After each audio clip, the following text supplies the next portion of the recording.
बिस्मिल्लाहिर्रहमानिर्रहीम। अस्सलाम वालेकुम नाज़रीन, मैं हूँ आम शहरी आरिफ हमीद भट्टी, आज लाहौर से मुख्तलिफ और अहम तरीन ख़बरों के साथ। नाज़रीन, कल 14 जमातों ने मिलकर एक बजट पेश किया, जिसको बाद महंगाई का एक नया तूफ़ान आ गया। साथ ही फिनांस मिनिस्टर ने कहा कि 30 रुपये मज़ीद पेट्रोल की कीमत में इजाफा हो सकता है, जबकि माजी में साबिक़ हुकूमत इमरान खां रूस से 30% कम कीमत पर लेना चाहते थे। दूसरी तरफ नाज़रीन, पीपल्स पार्टी और नून लीग के इख्तलाफात बढ़कर हुकूमत के खात्मे की तरफ जा रहे हैं। ऐसे में ताकतवर हलकों ने आसफ अली जरदारी और शहबाज शरीफ को बुलाया है कि अगर आपने आपस में अलहदगी की और आपकी कारकर्दगी भी ज़ीरो है तो याद रख लें, फिर दोबारा इमरान खां आ जाएगा। इस वक्त नाज़रीन, वफाक में और पंजाब में खसूसन जहाँ मुस्लिम लीग नून की वाज़ेह अक्सरियत है, इसके बावजूद के 25 अरकान नाअहल हो चुके हैं, लेकिन पीपल्स पार्टी अपने हुजम से बहुत ज़्यादा अख्तियारात मांग रही है, जिसको हमजा शहबाज ने वाशगरों में अल्फाजों में कह दिए कि एक वक्त में पंजाब में 2 वज़ीर आला नहीं हो सकते। पीपल्स पार्टी को वजारतें तो दे सकते हैं, वजारत आला का पार्टनर नहीं बना सकते, जिसकी वजह से अभी तक मुख्तलिफ वज़रा को मुख्तलिफ महकमे अलाट नहीं हो सके। दूसरी तरफ इमरान खां ताहाल बजट पेश आने के बाद भी हिकमत अमली बना रहे हैं कि फौरी तौर पर लॉन्ग मार्च की बजाय पूरी तैयारी करके पूरे पाकिस्तान में धरना दिया जाए और सुप्रीम कोर्ट के फैसले का इंतज़ार कर रहे हैं। इमरान खान ने कल बजट पर तबसरा करते हुए कहा, मैं अच्छा खासा रूस से 30% कम तेल ले रहा था, लेकिन साजिश के जरिए मुझे निकाल दिया गया, लेकिन महंगाई का सारा बोझ अवाम पर डाल दिया गया। अब इनको लाने वाले भी पछता रहे हैं और आने वाले भी पछता रहे हैं। जबकि नाज़रीन, एक मिसाल आपने देखी होगी, गरीब मंगे आटा तो देन वाले दा भी घाटा, डाडा मंगे पेड़े देन वाले भी बथेरे। वज़ीर आज़म पाकिस्तान शहबाज शरीफ और उनके साहबजादे वज़ीर आला पंजाब हमजा शहबाज महीनों से मनी लॉन्ड्रिंग केस में अबूरी जमानत पर चल रहे हैं और अभी तक जमानत कैंसिल नहीं हुई, और आज उनकी जमानत पर फैसला कर लिया गया है। नाज़रीन, इस मुल्क में करप्शन करने वालों ने, जालसाजी करने वालों ने, फ्रॉड करने वालों ने, लूटमार करने वालों ने उतना नुकसान नहीं पहुंचाया जितना सरकारी इदारों ने इस करप्ट माफिया को तहफ़्फ़ुज़ देने में कराया है। जब भी कोई बड़ा शख्स पाकिस्तान का अरबों रुपये लूटता है, कत्ल व गारत कराता है, जालसाजी कराता है, फ्रॉड करता है, धोखे देता है, अवाम का मैंडेट बेचता है, तो उसको सरकारी अदारे मुख्तलिफ शक्लों में तहफ़्फ़ुज़ फराहम करते हैं। और इसी वजह से पाकिस्तान हर आने वाले दिन में गुजरे दिन से ज़्यादा बदतर हालात किया जा रहा है। इन्हीं कामों की वजह से इमरान खां का दावा है कि उन्होंने जहाद किया था पीपल्स पार्टी और नून के खिलाफ। इसी वजह से ना पाकिस्तान के ताकतवर हलकों ने इमरान खां को पसंद किया, और अब इमरान खां तरीके से ताकतवर हलकों को टांट करते हैं कि मेरी हुकूमत इन्होंने गिराई है। उनका कहना है कि अमेरिकन मरासला मुझे नहीं, ताकतवर हलकों को पहले पहुंचा, जिसको उन्होंने दबाए रखा, वरना मेरी हुकूमत की साजिश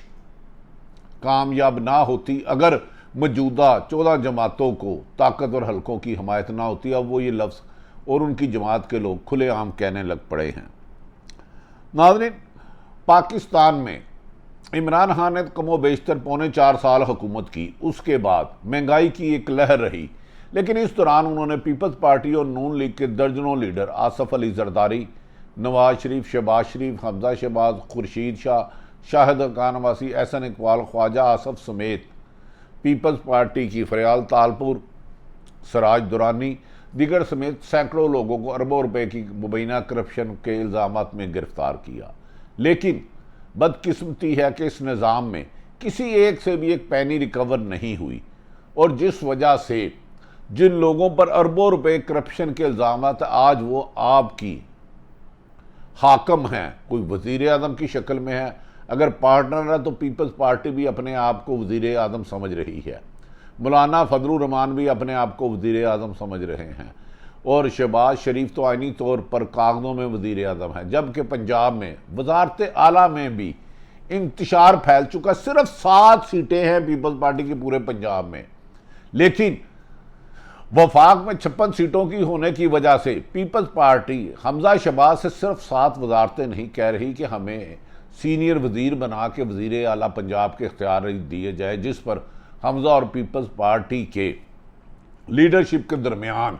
खासी तलखी हुई और उन्होंने कहा यह मुमकिन नहीं है, किसी एक सूबे में 2 वजीर आला नहीं हो सकते, इस तरह सूबे का निज़ाम नहीं चल सकता। जबकि वफाक में आसफ अली जरदारी ने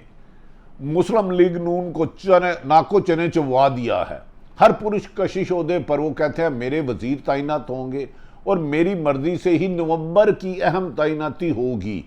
जिस पर मुस्लिम लीग नून में इख्तलाफत आ गया और कहा जा रहा है कि नवाज शरीफ ने लंदन में बैठे चंद रोज कबल कहा था अगर इतनी अपाहज और बेख्तियार हुकूमत है शहबाज अपने भाई को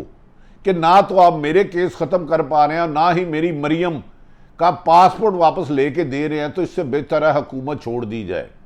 नाज़रीन, ये हुकूमत इस वक्त नून लीग की क़यादत पर बहुत ज़्यादा ज़हनी दबाव है कि महंगाई की वजह से अवाम में उनकी मकबूलियत में कमी हो रही है, जबकि पीपल्स पार्टी पुरकशिश ओहदों के अहम तरीन वजारतों के बाद पंजाब में आधा वजारत आला भी मांग रहे हैं। गवर्नर MQM ने मांग लिया है सिंध में, KPK में मौलाना मांग रहे हैं, उस्ताद मांग रहे हैं, तो नून लीग ने अब आपस में मशावरत शुरू कर दी है। अगर इस हुकूमत ने इतना ही इत्तेहादियों ने ब्लैकमेल किया तो क्यों ना छोड़ दिया जाए। लेकिन जब 3 रोज़ कबल एक अहम आला सतही मुस्लिम लीग नून की मीटिंग हुई, उन्होंने कहा अगर ऐसे मौके पर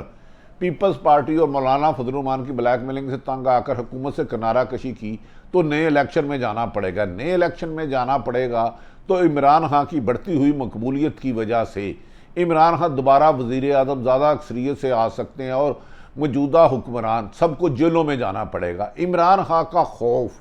कि इमरान दोबारा इक़्तिदार में ना आ जाए, उस वजह से अननेचुरल 14 जमातों का 12 जमातों का इत्तेहाद, जिसका ना ही मंशूर एक है ना ही मकसद एक है, सिर्फ अपने मुकदमात को ख़त्म करवाने के लिए, और NRO ले लिया है तकरीबन कमोबेश, इनके केस ख़त्म हो चुके हैं काफ़ी हद तक और बाद के डॉक्यूमेंट चेंज कर दिए गए हैं। लेकिन इस वजह से ये पीपल्स पार्टी से लायदगी नहीं कर रहे, लेकिन इससे ऐसे लगता है नून से शीन निकल आई है। बाज़ लोग तो ये कह रहे हैं कि मरियम नवाज भी सख्त नाला हैं। उनसे जब सवाल किए जाते हैं कि मुस्लिम लीग नून में इस वक्त शीन और मीम वाज़िया ग्रुप नज़र आ रहे हैं, तो वो उस वक्त गुस्से में आकर मोहतरमा मरियम नवाज सहाफ़ियों पर सीख पा होती है और नाराज़ होती है। वो कहती है कि मेरे फैमिली के मामलों में ना कहो, बकौल मुस्लिम लीग नून के एक अहम तरीन लीडर जो कमो बेशतर जिनकी उम्र 65 साल से ऊपर है, उनका कहना है कि अमलन मरियम नवाज चाहती है कि वजारत उज़्मा का अख्तियारात इस्तेमाल करे, जबकि शहबाज शरीफ इस पर राज़ी नहीं है और इस वजह से पार्टी की इंतशार की खबरें बाहर की तरफ आ रही हैं। नाज़रीन, अगर ये हुकूमत, अगर मुस्लिम लीग नून ने आपको अपने आप को अवाम में ज़िंदा रखना है तो नून लीग की क़यादत ने दिया फौरी तौर पर रिज़ाइन दे दिया जाए। लेकिन शरीफ फैमिली जानती है जैसे ही वो इक़्तिदार से अलग होंगे तो उनकी सबकी गिरफ्तारियां हो जाएंगी और दोबारा जेलों में जाना पड़ेगा, और फिलहाल वो केस ख़त्म कराने तक इमरान खां के रास्ते में रुकावट रखने के लिए आखिरी हद तक जा रहे हैं। दूसरी तरफ सितम ज़रीफ़ी ये देखें कि वज़ीर आज़म पाकिस्तान पर मनी लॉन्ड्रिंग का FIA ने केस दर्ज किया हुआ है, जिसमें शहबाज शरीफ और हमजा शहबाज और शहबाज शरीफ के अकाउंट में 4 चेक जा चुके हैं। 1 साल से कमो बेशतर इतना खासा टाइम हो गया और बुरी जमानत एक्सटेंड होती जा रही है। वो जब बुरी जमानत की कन्फर्मेशन पर फैसला महफूज कर लिया है। इसका एक किरदार डायरेक्टर FIA वफात पा चुका है, डॉक्टर रिदवान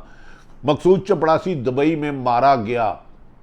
उसके बाद 2 किरदार और बेहोश हो गए। कहा जा रहा है कि इतना ओपन एंड शट केस में अदालत को रिलीफ देना इनके लिए मुश्किल होगा। तो अगर अदालत ये अबूरी जमानत कैंसिल करती है तो क्या मुल्क का वज़ीर आज़म या वज़ीर आला पंजाब गिरफ्तार हो सकते हैं? बज़ाहिर ये चीज़ मुश्किल नज़र आती है। इसीलिए कहते हैं कि इस मुल्क में डाकू, लुटेरों ने, करप्ट लोगों ने, कानून पैसा लूटने वालों ने, जालसाजों ने, फ्राडियों ने उतना मुल्क को नुकसान नहीं पहुँचाया जितना सरकारी इदारों ने एक जालसाज माफिया को, करप्ट को तहफ़्फ़ुज़ देने में उनकी मदद करके उनको कानून की गिरफ्त से बाहर रख के पहुँचाया है। लगता है पाकिस्तान के कानून मौजूदा ताकतवर हलकों के आगे बेबस और घुटने टेक चुका है और लेट के आखिरी सिस्कियां ले रहा है, जिसकी वजह से पाकिस्तान का अमन व अमान तबाह होता जा रहा है। माशी बदहाली के साथ सियासी अदम इस्तेकाम मुल्क को खाई की तरफ ले जा रहा है। दूसरी तरफ इमरान खान ने अपने करीबी हलकों को बताया है कि मेरे पर और मेरी सियासी जमात के तमाम लोगों पर जिन्होंने 25 मई को पुरअमन एहतजाज किया था, उन पर दहशत गर्दी के मुकदमात दर्ज कर दिए गए हैं। उन्होंने कहा कि जिस मुल्क में एक साबिक वज़ीर आज़म जमहूरी हक़ के लिए इम्पोर्टेड हुकूमत की साजिश के ख़िलाफ़ बाहर निकले और 72 साल की एक खातून यास्मीन राशिद जो कैंसर है, उन पर दहशत गर्दी के मुकदमात दर्ज हों, तो फिर दहशत गर्दों को तो तमगे देने चाहिए। अगर मुल्क से मोहब्बत करने वालों को पुरअमन एहतजाज करने पर दहशत गर्दी के मुकदमात और जिसकी सजाए मौत और उम्र कैद है पर लगाने हैं, तो क्या मुल्क में दहशत गर्द करने वालों और मुल्क का लटेरे वालों को सरकारी एजाज़ देने से क्या इस 22 करोड़ आवाम को दोबारा आज से, जो पहले अंग्रेज़ों की गुलाम रहे फिर हिंदुस्तान में गुलाम रहे, दोबारा गुलामी की जंजीर है। जब तक पाकिस्तान के सरकारी इदारे गैर जानिबदार ना हुए और ताकत और कानून के लिए एक फैसला ना किया, तो पाकिस्तान की तबाही के असल जिम्मेदार ये सरकारी इदारे होंगे जो टैक्स पेयर के पैसों से तनख्वाहें लेते हैं, उसका अदारा कोई भी हो। नाज़रीन, करप्ट और चोर से कोई बात नहीं, लेकिन जब चौकीदार चोर के साथ मिल जाए तो नाकाबिल तलाफ़ी नुकसान होता है। हमें उम्मीद है कि वज़ीर आज़म इमरान खान जल्द ही लॉन्ग मार्च की कॉल देंगे तो ये हुकूमत मकबूजा कश्मीर वाला तशद्दुद की बजाय आइनी रास्ता अख्तियार कराएगी। पीपल्स पार्टी और नून लीग के बढ़ते हुए इंतशार इमरान खान के इक़्तिदार में ना आने की वजह से इस वक्त माशी तौर पर और आइनी तौर पर, कानूनी तौर पर हुकूमत में सख्त अदम इस्तेकाम है, जिसकी वजह से महंगाई की वजह से लोग सख्त परेशानी में मुबतला होकर नफसियाती मरीज हो चुके हैं। लेकिन हुक्मरान सब अच्छा का अलार्म लाभ कर लोगों को बेवकूफ़ बना रहे हैं। सारे हकायक आप तक रखें, अपने और अपने इर्द गिर्द रखें। पाकिस्तान जिंदाबाद।